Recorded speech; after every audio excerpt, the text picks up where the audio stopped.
Halo semuanya, kembali lagi bersama admin channel Guarjet ya.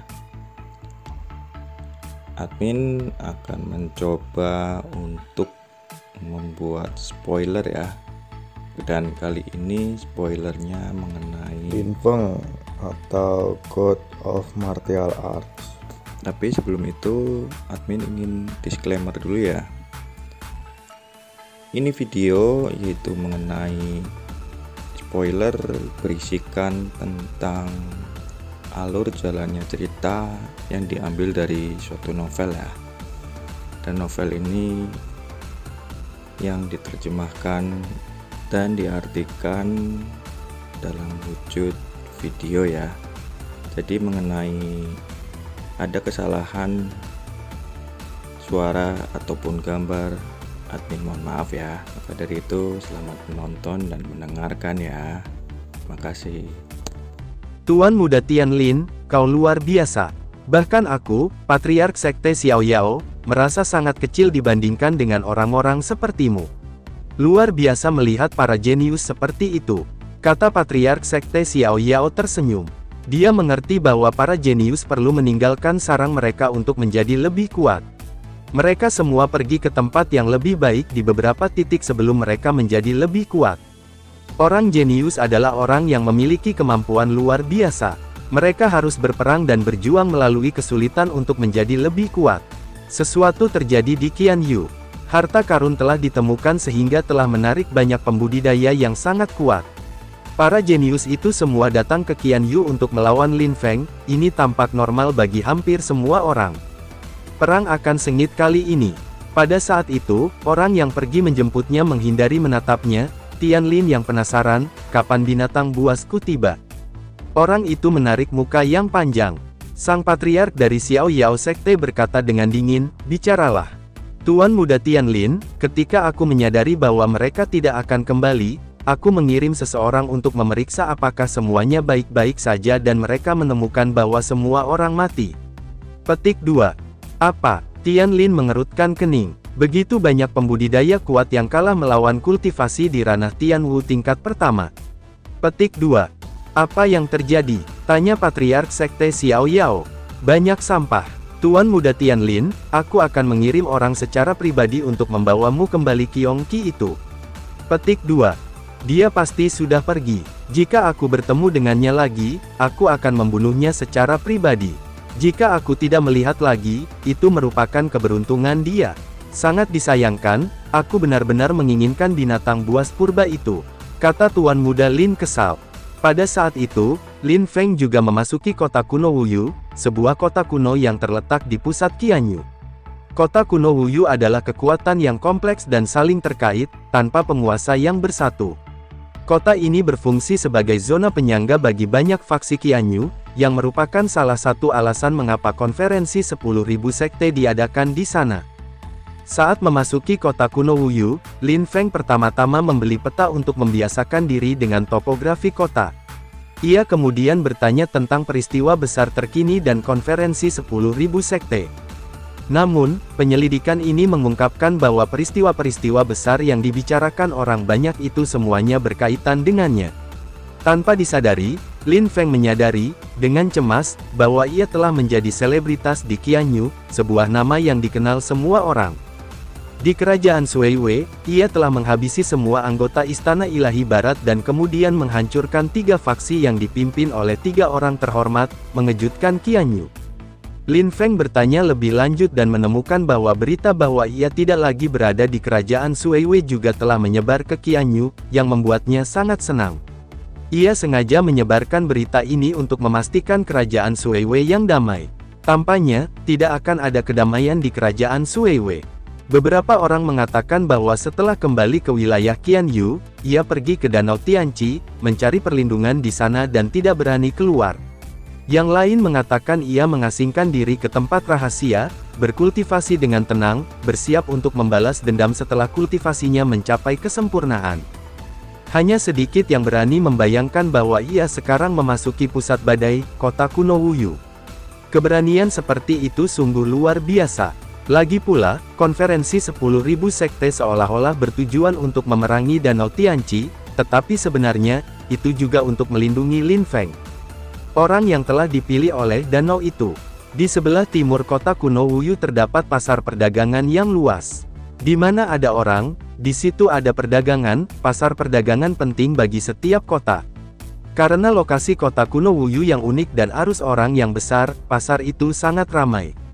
Lin Feng, dengan santai berjalan-jalan di pasar, wajahnya yang pucat dan sakit-sakitan memancarkan rasa malas, seolah-olah ia hanya berkeliaran. Raung. Saat Lin Feng melewati sebuah kios, Qiongqi meraung. Lin Feng segera menundukkan kepalanya dan melihat ke arah kios itu.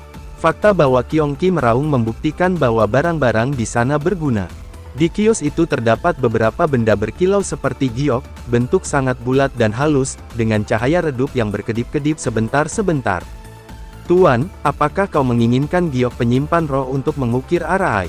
Pemilik kios tersenyum kepada Lin Feng. Namun, Qiongqi sudah menyingkirkan harta karun yang tampak seperti giok itu, menancapkan cakarnya yang tajam pada sepotong giok murni dan langsung mencengkeramnya. Kau beruntung, Tuan telah mendapatkan makhluk kuno ini, kau dapat dengan mudah menilai kualitas barang-barang penyimpan jiwa, kata penjaga toko sambil tersenyum. Lin Feng menundukkan kepala, meletakkan giok penyimpan jiwa di telapak tangannya, dan bertanya kepada penjaga toko, bagaimana cara menukar giok ini. Giok penyimpan jiwa ini memiliki kualitas yang sangat tinggi. Baik untuk mengukir Arai maupun menyegel energi spiritual di dalamnya, giok ini tidak akan hilang, bahkan setelah waktu yang lama. Penjaga toko menjelaskan manfaat giok tersebut, lalu berkata, untuk yang aku inginkan sebagai gantinya, aku membutuhkan 2 kristal kehendak api. Tidak masalah. Lin Feng menyimpan giok penyimpan jiwa, lalu mengeluarkan beberapa kristal kehendak dan memilih 2 untuk penjaga toko, membuat mata penjaga toko terbelalak. Orang ini, benar-benar kaya. Lin Feng kembali berkeliling area perdagangan dengan santai, menukar sejumlah barang. Sebenarnya bukan dirinya yang ingin melakukan itu, melainkan Qiongqi. Dalam kata-kata Qiongqi sendiri, karena aku membawamu ke sini untuk menjelajah, tentu saja aku ingin memastikan keselamatanmu. Qiongqi tampaknya menggunakan bahan-bahan yang diperoleh dari perdagangan untuk memurnikan beberapa harta berharga baginya. Lin Feng skeptis, tetapi ia membeli semua yang diinginkan Qiongqi. Ia tidak punya banyak barang lain akhir-akhir ini, dia bisa dikatakan hanya sedikit lebih kaya. Ia bisa dengan bebas mengambil kristal kehendak dan memiliki banyak kristal misteri. Tentu saja, ia tidak membutuhkan kristal misteri, jadi ia ragu untuk menggunakannya, agar tidak ada yang memperhatikannya. Wow, pada saat ini, Qiongqi, yang mengikuti Lin Feng, berhenti lagi dan menggigit kaki celananya, mencegahnya bergerak. Lin Feng telah menginstruksikannya untuk tidak berbicara sembarangan, karena itu akan menarik perhatian, dan Qiongqi cukup kooperatif. Lin Feng melirik Qiongqi. Orang ini selalu berteriak ketika ia membutuhkan sesuatu, tetapi kali ini ia menggigit kaki celananya. Mungkinkah dia menemukan harta karun yang luar biasa? Mengikuti tatapan Qiongqi, ia melihat sebuah kios yang menjual teknik bela diri. Bahkan teknik Tianji pun ditawarkan, membuat Lin Feng terdiam. Lin Feng melirik Qiongqi, bingung. Apakah Qiongqi mencoba membuatnya mengubah teknik kultivasinya? Cakar Qiongqi bergerak di atas sebuah gulungan, lalu mencakarnya. Lin Feng melirik gulungan yang dipilih Qiongqi dan tertegun. Gulungan itu kosong, benar-benar kosong, namun ditempatkan di samping teknik kultivasi tingkat Tianwu. Anak muda, rekan binatang iblismu itu punya selera yang luar biasa. Dia memilih gulungan ini dengan mata yang tajam. Pria tua di kios itu terkekeh dan menatap Lin Feng. Meskipun gulungan ini sama sekali tidak diukir, gulungan ini memiliki fitur unik. Gulungan ini tahan terhadap pedang, tombak, air, atau api. Gulungan ini terbuat dari bahan yang sangat berharga, yang bahkan belum pernah kudengar. Sehebat apapun gulungan itu, jika kosong, itu seperti selembar kertas bekas. Lin Feng tersenyum dan menggelengkan kepalanya. Karena pria tua ini seorang pengusaha, apapun pilihannya, dia akan mengklaimnya luar biasa, sehingga meningkatkan nilai transaksi. Ajukan penawaranmu secara langsung. Lin Feng bertanya terus terang. Dengan bahan berharga dari gulungan ini, aku butuh 5 kristal kehendak, atribut apapun bisa. Ucap lelaki tua yang sedang mendirikan kios, yang membuat mata Lin Feng membeku, lalu ia tersenyum getir. Bos ini benar-benar ingin menipuku. Raung. Qiongqi meraung pelan, menunjukkan ekspresi setuju kepada Lin Feng. Mata Lin Feng berkedip. Mungkinkah Qiongqi benar-benar menemukan sesuatu? Baiklah, aku akan mengubahnya.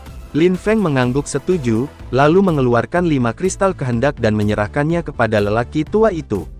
Ia mengambil gulungan yang dipegang Qiongqi dan melihatnya. Tidak ada apa-apa di sana. Lin Feng sama sekali tidak mengerti. Hal ini membuat Lin Feng sedikit tertekan. Meskipun ada cukup banyak kristal kehendak, tidak perlu menyia-nyiakannya seperti ini. Terima kasih yang sudah menonton dari awal hingga akhir ini. Dimana nantikan video selanjutnya ya. Jangan lupa nyalakan notifikasi dan alarmnya ya. See you next time.